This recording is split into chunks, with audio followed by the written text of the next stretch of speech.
This is Cerebral Cinema. Movies of the mind. The Adventures of Sam Spade, Detective, brought to you by Wild Root Cream Oil Hair Tonic, the non-alcoholic hair tonic that contains lanolin. Wild Root Cream Oil, again and again, the choice of men and women and children, too.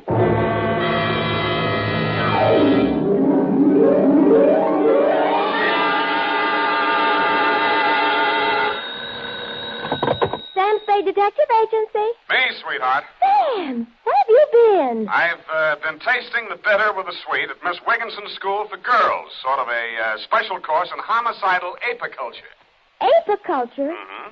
There were apes involved? Effie, where is your Latin? Apis, apianus, of or pertaining to bees. Oh, bees, of course.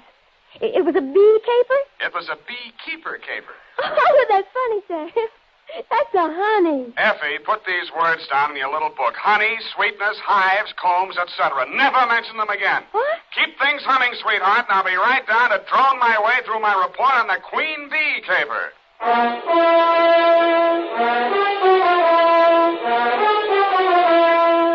Dashiell Hammett, America's leading detective fiction writer and creator of Sam Spade, the hard-boiled private eye, and William Spear, radio's outstanding producer-director of mystery and crime drama, join their talents to make your hair stand on end with the adventures of Sam Spade. Presented by the makers of Wild Root Cream Oil for the hair. You know, during the summer, when you spend so much of your time out of doors, it's important to pay special attention to the care of your hair. To keep it right in place, to help keep it from getting dry, use America's favorite hair tonic, Wild Root Cream Oil. Wild Root Cream Oil grooms your hair neatly and naturally, relieves dryness, and removes loose, ugly dandruff. Use it every day. If you've never tried it, ask for it in the 25-cent get-acquainted bottle, and ask for it by name. Wild Root Cream Oil Hair Tonic. Again and again, the choice of men and women and children, too. And now, with Howard Duff starring as Spade, Wild Root brings to the air the greatest private detective of them all, in the adventures of Sam Spade.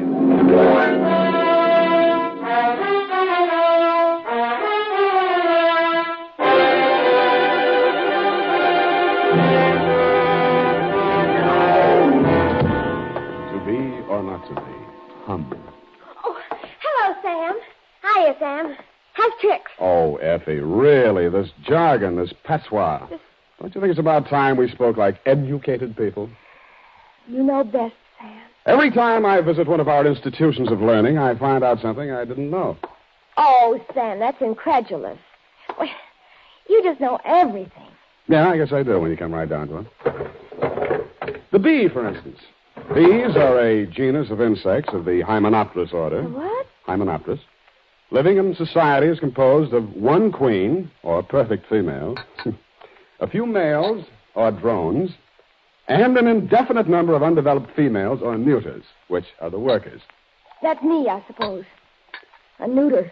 Well, that's for you to say. Of course. And you know what else about the bee? What, Sam? Confidentially, it stings. Date, July 10th, 1949, to Miss Elizabeth Collie, Miss Wigginson School for Girls, Seacliff Drive, San Francisco. I wonder about girls sometimes. And that's bad, Effie. Bad. Oh. From Samuel Spade, license number 137596. Subject, the Queen Bee Caper. Dear Miss Collie.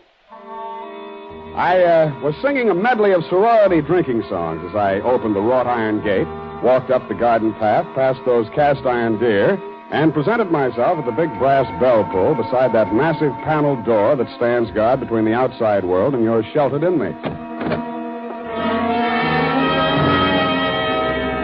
A little housemaid wearing dimity let me in and led me to your office. I sat on your chintz-covered sofa and looked at your drapes with their thriving beehive motif and waited for you with my back half-turned to the open door. Yeah, hello, how are you?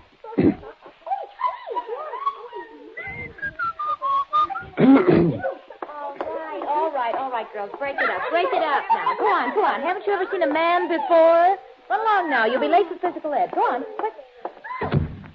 Miss Cowley? No, I'm not Miss Collie. Oh, no, of course not. No, I was just hoping. You're Mr. Spade, aren't you?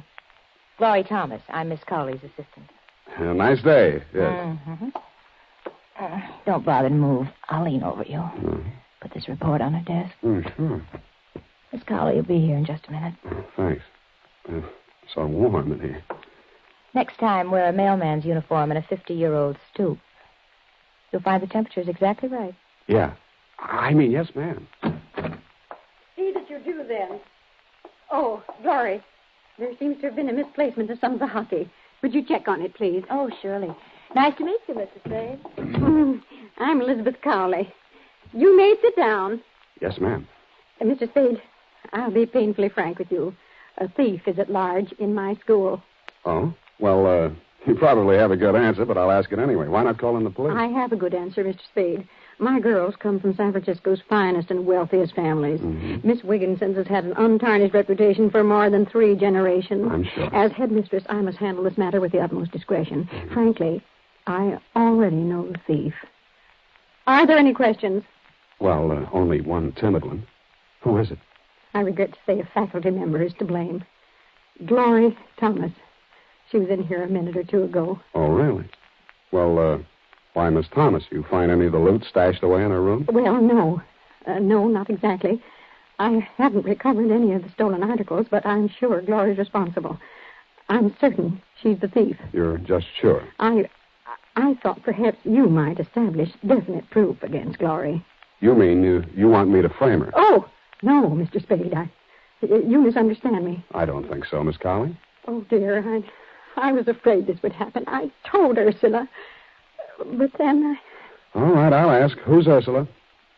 Mr. Spade, I think I can trust you. It was Ursula who instructed me to call you. Ursula Cavanagh. You know the name. The Ursula Cavanagh inherited all the real estate, lives in Cavanagh Towers penthouse, hasn't set foot out of there in 20 years? Yes. Mrs. Cavanagh is our school's benefactress. She is, of course, on the board of trustees. She is, moreover, a dear personal friend. Oh, I see. Oh, yes. We were classmates together here many years ago. Ursula's quite unlike myself. Married well, though a widow now. Rather aggressive. Frankly, she wishes to have Glorie Thomas discharged. But her connection with the dismissal must not be known. Now, I don't suppose I can ask you to take the assignment now. I'm a detective, Miss Collie, not a frame-up artist.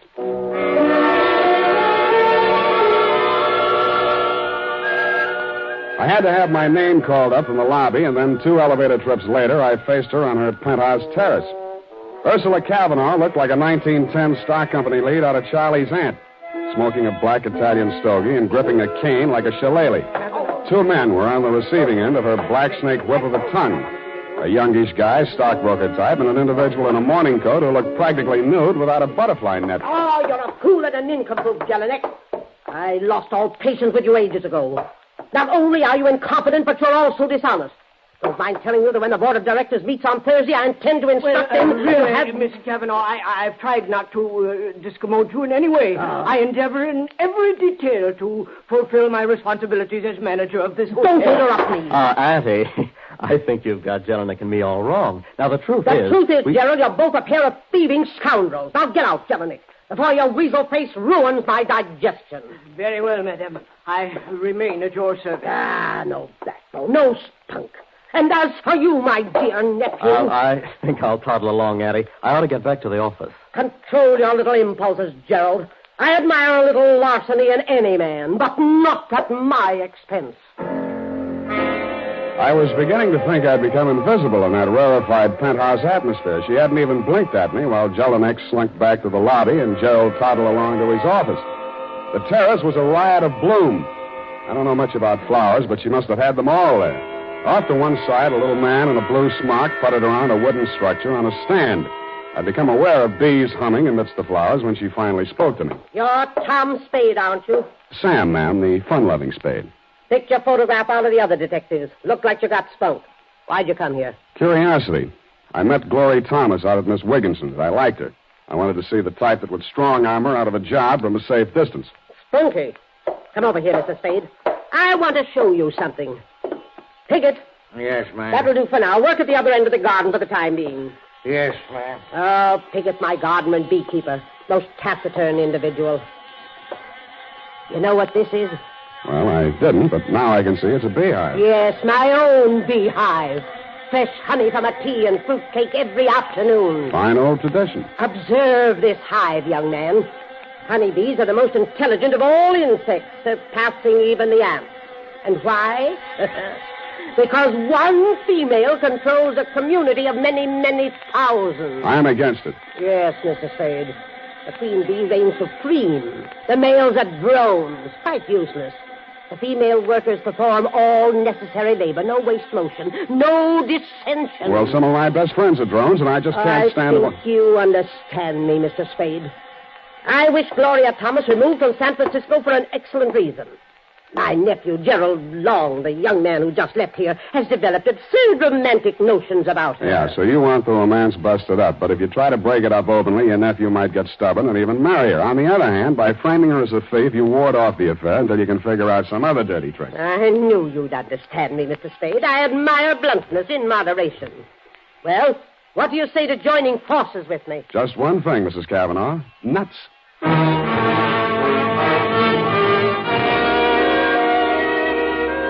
Next morning, I put through a call to Miss Wigginson School for Girls. It had been my intent to talk to you, Miss Collie, to tell you I'd left my hat in your office, but somehow I found myself talking to Glorie Thomas. And somehow our talk resulted in a cocktail date at the 10 o'clock Scholar Bar and Lounge. I shouldn't have come, of course. Oh, exam papers to grade, no doubt? Stacks and stacks? Soft velvet-type hands. Well, what's this on them? Stain. I teach our girls chemistry, among other things. How about me taking on a night school class for the other things? You're crazy. You don't need any education. Well, I can always use a postgraduate course. You're really crazy, Sam. I needed this. We'll make a night of it. Maybe. Gerald won't object, huh? What's that mean?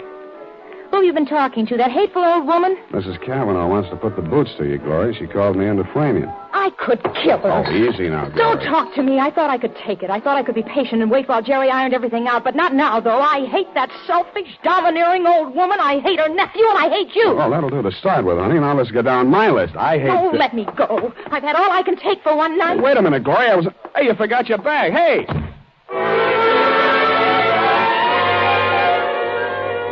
She disappeared around the corner as I came out into the street. It was starting to rain. As I stepped off the curb, I slipped and turned my ankle. As I limped onto Montgomery Street, I saw her disappearing into one of the tall buildings on my side of the street. It could have been the Cavanagh Towers.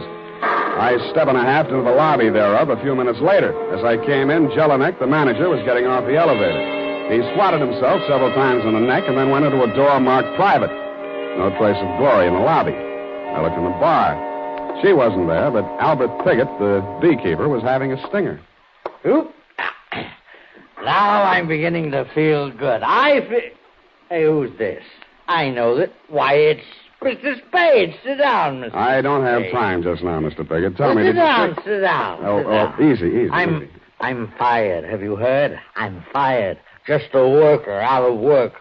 Turned out by the queen bee. Well, I'm sorry, Mr. Piggott. I imagine Mrs. Cavanagh wasn't too easy to work for. I told her to keep away from the bees when I wasn't there. Well, she's gone and disobeyed me.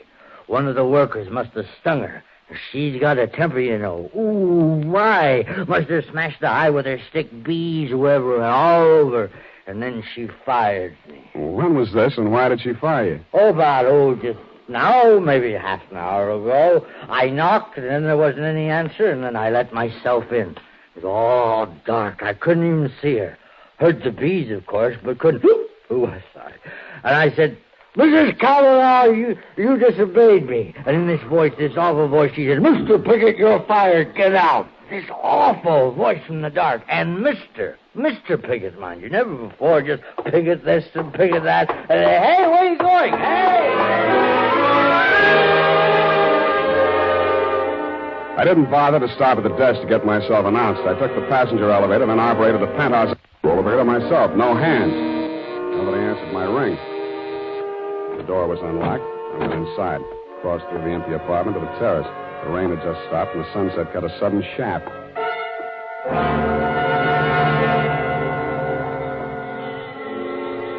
First, I heard it, the humming of swarming bees. Then I saw the overturned beehive.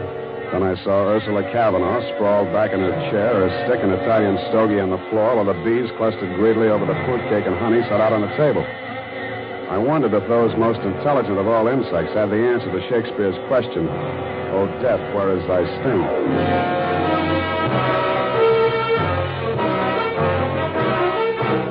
The makers of Wild Root Cream Oil are presenting the weekly Sunday adventure of Dashiell Hammett's famous private detective, Sam Spade.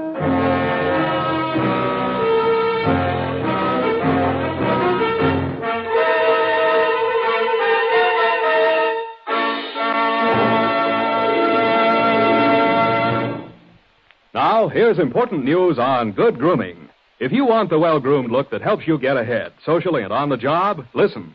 Recently, thousands of people from coast to coast who bought Wild Root Cream Oil for the first time were asked, how does Wild Root Cream Oil compare with the hair tonic you previously used? The results were amazing. Better than 4 out of 5 who replied said they preferred Wild Root Cream Oil. Remember, non-alcoholic Wild Root Cream Oil contains lanolin. It grooms the hair naturally, relieves dryness, and removes loose, ugly dandruff. So if you want your hair to be more attractive than ever before, get the generous new 25-cent size of Wild Root Cream Oil, America's leading hair tonic, on sale at all drug and toilet goods counters. It's also available in larger economy bottles and the handy new tube. By the way, smart girls use Wild Root Cream Oil, too, and mothers say it's grand for training children's hair. Get Wild Root Cream Oil. Again and again, the choice of men and women and children, too.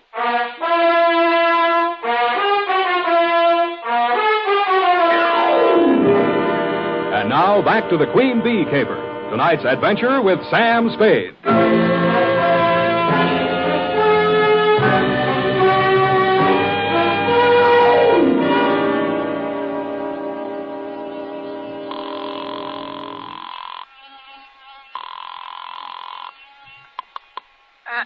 Miss Wigginson. Miss Collie speaking. Sam Spade. Oh, yes. You shouldn't have gone to see Mrs. Cavanagh. I didn't make any promises, ma'am. Ursula was quite upset by your visit. Called me after you left her. Quite angry about it, Mr. Spade. Oh? She wanted to see me today. Our weekly half-day holiday, you know.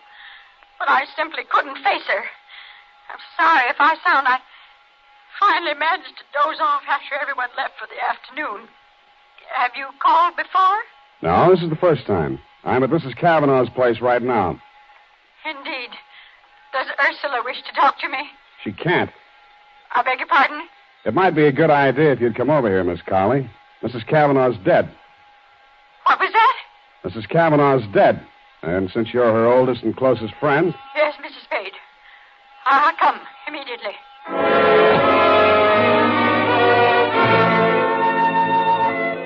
Well, you came on over, Miss Collie, but meanwhile, nephew Gerald Long arrived, also Piggott, whom I called down at the bar, and who sobered up with remarkable rapidity on hearing the news. Gerald was shaken up by his great aunt's demise. We waited for the family doctor to arrive and watched Piggott entice the bees back into the hive. You turned up soon after and tried to soothe Gerald's nerves. The hotel manager, Jelinek, also flooded in.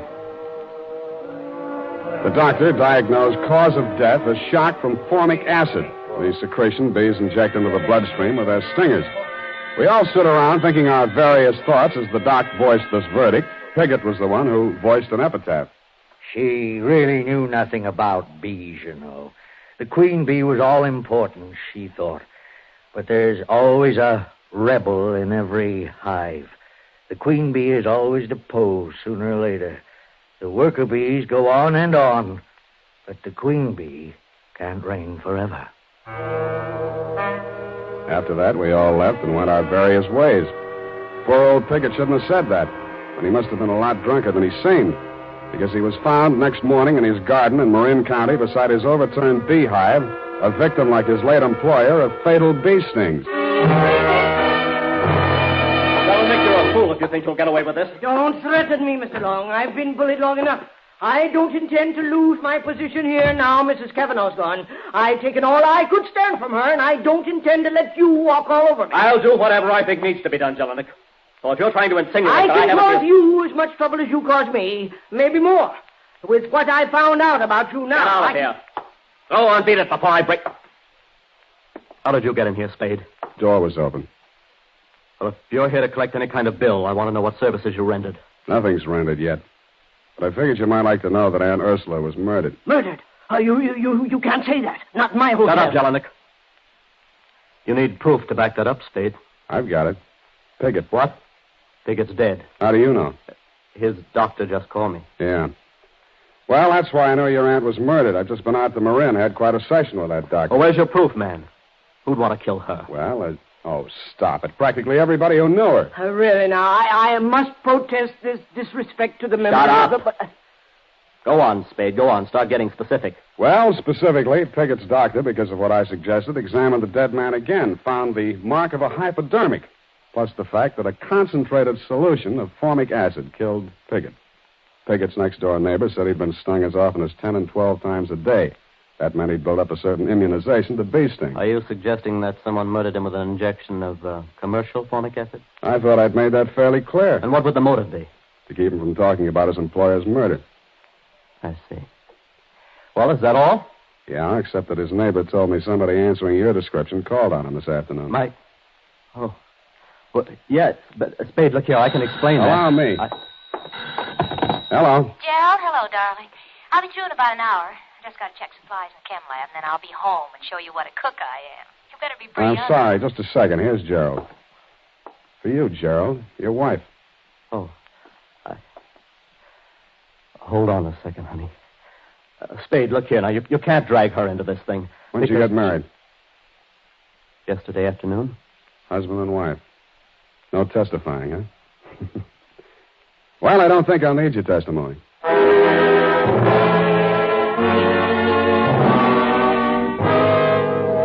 Jelinek's face fell 4 inches into his ascot tie as he heard himself lose exclusive hush money rights to the above information. Pausing only to enjoy a hearty laugh at his discomfiture, I went on to my next and final port of call, Miss Wigginson School for Girls. This time there was no girlish tittering as I entered, Miss Collie. No dewy young Amazons clutching hockey sticks in their grubby little hands. For a very good reason, as you told me. My girls are dismissed for the day, Mr. Spade. Because of poor Ursula, of course. Really disrupts our routine. First our weekly half-day holiday yesterday, and now today. Yeah, I'd like to talk to Miss Thomas in the chemistry lab she is, I think. Very well. I'll take you to her. She knows nothing of our first meeting. I've talked to her. Oh, well, in here. Yes? Oh. What do you want? Thought we might talk. There's nothing to talk about. Well, we could talk about this hypodermic needle. Put that down. I'm using it for an experiment. Or, how about a formula, HCOOH or CH2O2? What? That's formic acid. Mm-hmm. Miss Collie, you said yesterday was a half-day holiday. Did Miss Thomas stay here in school? Why, no. She rarely does on Wednesday afternoon. That's why Mrs. Cavanagh had a visitor, didn't she, Glorie? Did she? After you ran away from me? All right. I did go up to see her.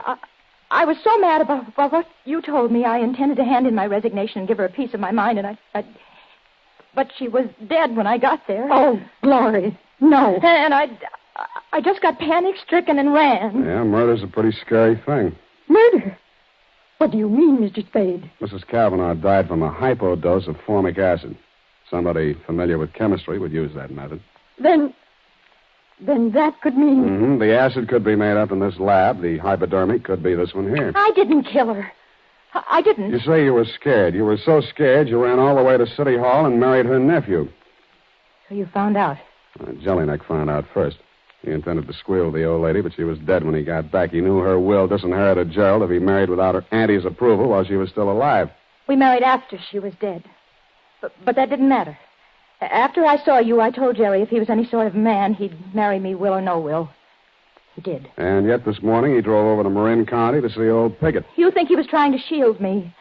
I tell you, she was dead when I got into that room. I don't know anything about Piggott. One moment.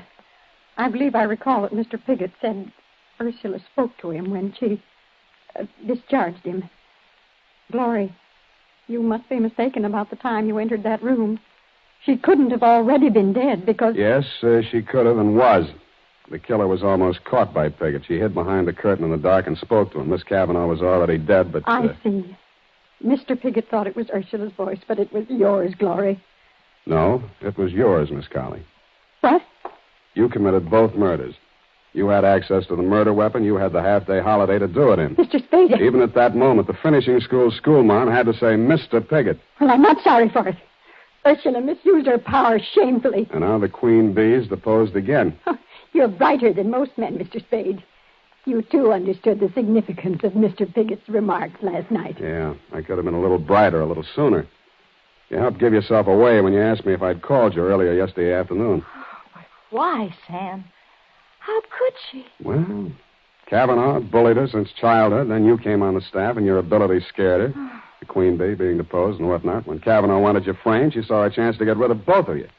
She hoped her murder would look like an accident, but if it was recognized as murder, you'd be the logical suspect. Oh, you're much too clever, Mr. Spade. Let's get it over with. Yeah, let's. It's up to those drones at homicide from here on in.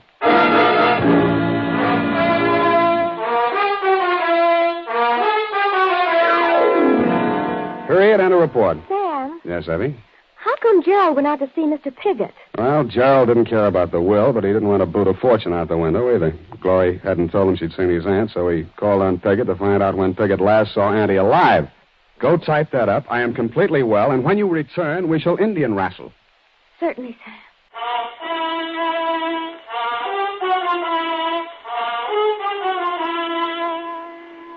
And now, listen to this.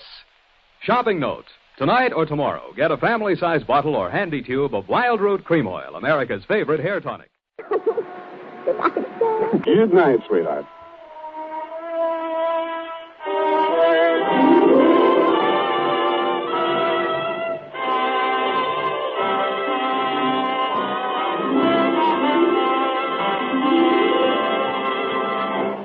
The Adventures of Sam Spade, Dashiell Hammett's famous private detective, are produced and directed by William Spear. Sam Spade is played by Howard Duff. Lorene Tuttle is Effie. The Adventures of Sam Spade are written for radio by Bob Tallman and Gil Dowd. Musical direction by Lud Gluskin, with score composed by Renee and Pierre Garrigang. Join us again next Sunday when author Dashiell Hammett and producer William Spear join forces for another adventure with Sam Spade. Brought to you transcribed by Wild Root Cream Oil. Again and again, the choice of men and women and children, too. This is Dick Joy reminding you to get Wild Root Cream Oil, Charlie. It keeps your hair in trim. You see, it's non-alcoholic, Charlie. It's made with soothing lanolin. You better get Wild Root Cream Oil, Charlie. Start using it today. You'll find that you will have a tough time, Charlie. Keeping all the gals away. Hiya, Baldy. Get Wild Root right away.